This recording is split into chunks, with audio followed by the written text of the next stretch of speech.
सर्वोच्च न्यायालयात ओबीसींची बाजू मांडणाऱ्या ॲडव्होकेट मंगेश ससाणे यांच्या गाडीवर बीडच्या माजलगाव धारूर महामार्गावर हल्ला, गाडीच्या काचा फोडल्या। सर्वोच्च न्यायालयात ओबीसी आरक्षण संदर्भात बाजू मांडणारे तथा ओबीसी चळवळीत काम करणाऱ्या ॲडव्होकेट मंगेश ससाणे यांच्या गाडीवर बीडच्या माजलगाव धारूर महामार्गावर हल्ला करण्यात आला आहे। 2 दुचाकींवर आलेल्या हल्लेखोरांनी गाडीवर दगड मारले आणि यामध्ये ॲडव्होकेट ससाणे यांच्या इनोव्हा गाडीच्या काचा फुटल्या आहेत। मात्र वेळीच गाडीचा वेग वाढवल्याने सुदैवाने त्यांच्यासह सहकाऱ्यांना काहीच झालेलं नाही।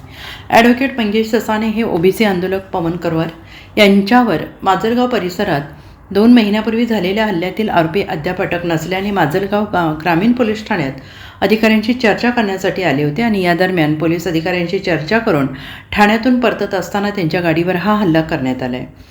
तर पवन करवर यांच्यावर झालेल्या हल्ल्यासंदर्भात आरोपींना अटक होत नाही म्हणून माजलगाव पोलीस स्टेशनला जाब विचारल्याचा रागातून हल्ला झाला असल्याचा प्राथमिक अंदाज व्यक्त केला जातो आहे। या प्रकरणी बीडच्या धारूर पोलीस ठाण्यात गुन्हा दाखल करण्यात आलेला असून पोलिसांकडून तपास सुरू आहे। दरम्यान या अगोदर बीड जिल्ह्यासह जालना, अहिल्यानगर येथे ओबीसी आंदोलकांवर हल्ले करण्यात आलेत। मात्र आता थेट सर्वोच्च न्यायालयात ओबीसींची बाजू मांडणारे ॲडव्होकेट मंगेश ससाणे यांच्या गाडीवर हल्ला झाल्याने ओबीसी समाजातून संताप व्यक्त केला जातो आहे। Bureau report, SBN Marathi, Beed.